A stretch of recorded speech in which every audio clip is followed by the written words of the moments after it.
Today I'm going to be doing a deer tenderloin, or a venison backstrap as some people call it. I'm going to do a really simple marinade. I'm first going to dry brine it because I like the salt penetration deep into the meat. After I get the dry brine done and have it in the refrigerator for a couple hours, I am going to do a pepper and garlic seasoning on the top, which is the trifecta of dry rubs. Then I'm going to lattice some bacon across the top, and then I'm going to get it into the smoker.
Another thing that's been proven to me time after time is the importance of a fruit wood in my venison smoking.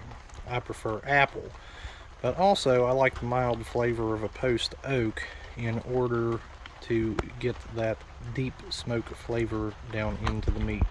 Also, with vertical smokers, it is important to soak your chips prior to starting up your smoker.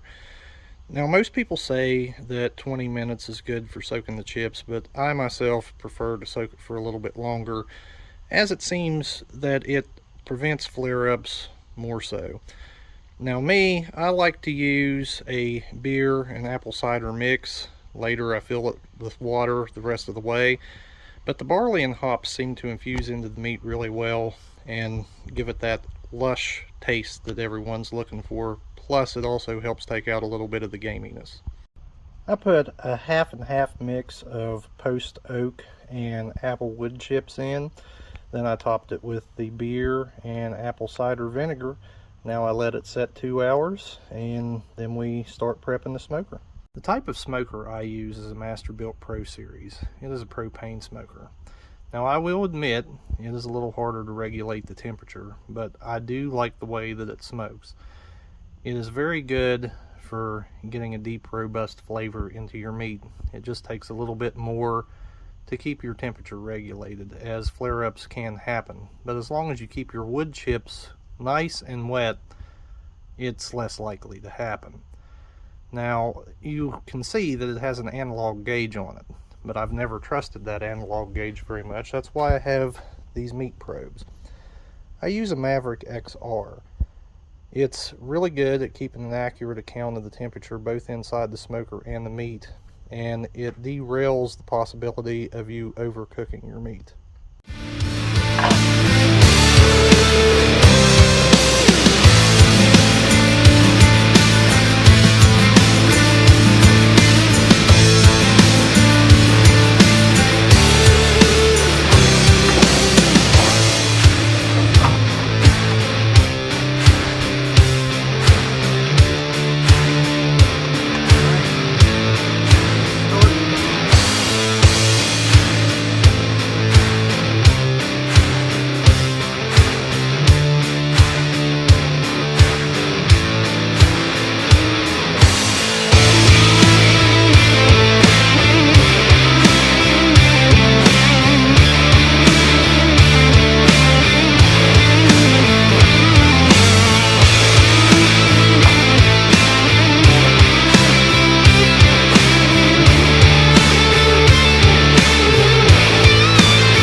The tenderloin is now latticed and it is ready to go into the smoker with the salt, pepper, and garlic rub underneath.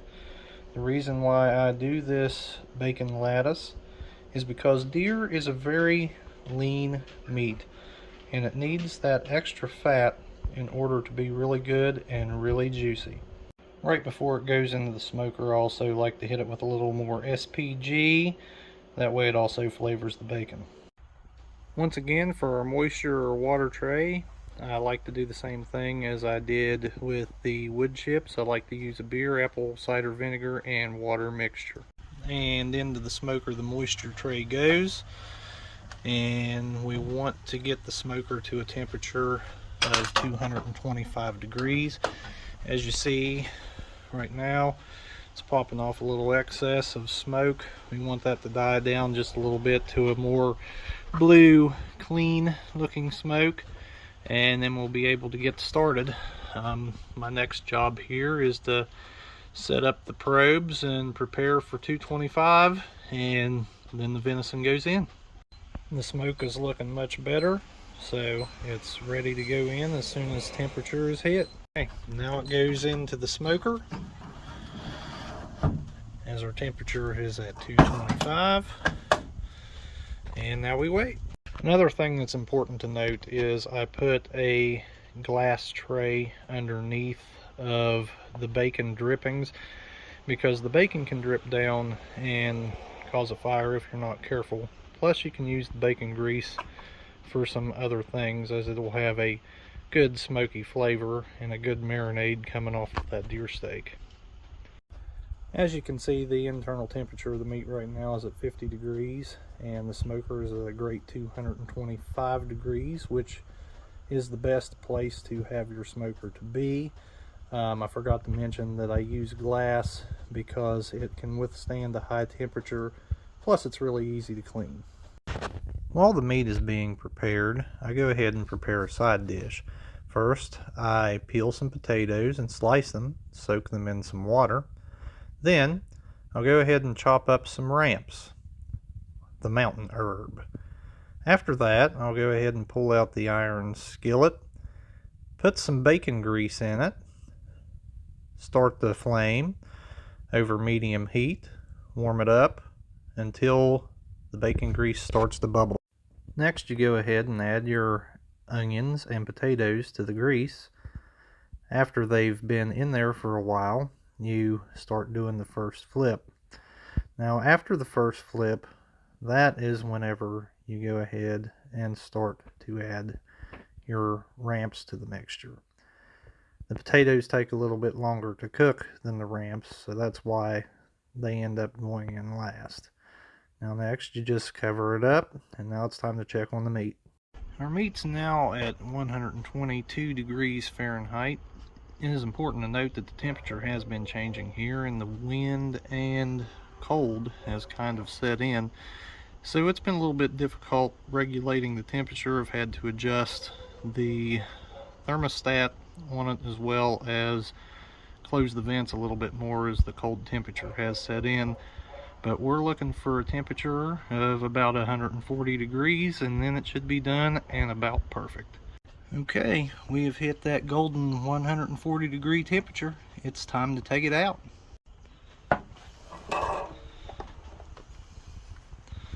Oh yeah. After the meat is out, it is time to take the bacon lattice off. After the lattice is off, you let the meat rest for about 10 minutes. Put the bacon in a pan, start to crisp it up, render some of that excess fat off. Then you add the meat to the pan. You sear it for approximately 1 minute on each side, just to get a nice little crispness to it. Afterward, you remove the meat, let it rest for another 10 minutes. Then you take the bacon, you add it to your ramp and potato mixture. Then you give it a couple quick stirs. Oh man, would you look at that? This is going to be delicious. I can't wait. Now, it's about time to start slicing this meat up.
it's time to try it.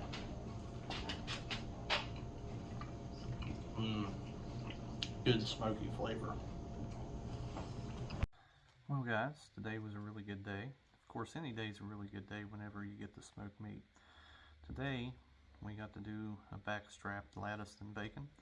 We got to crisp that bacon up, add it to our wonderful side dish with potatoes and ramps, gave it that excess smoky flavor. We got to take our bacon drippings, sear our backstrap on each side for 1 minute apiece, and rest it. I'm telling you, that is one of the best dishes you can ever have, as well as it's very, very deep rooted in my Appalachian heritage. It is one of my favorite dishes, and I thought that for my first YouTube video, why not? Might as well do that for you guys. I just wish you could have tasted it. But anyway, that's about all I have for today. Hopefully on my next video we'll be able to do something else. Maybe you guys can comment and I can get something together. But first, you gotta like and subscribe to my channel to get more content, because without you, there's really no purpose to keep on doing it. So until next time, thanks.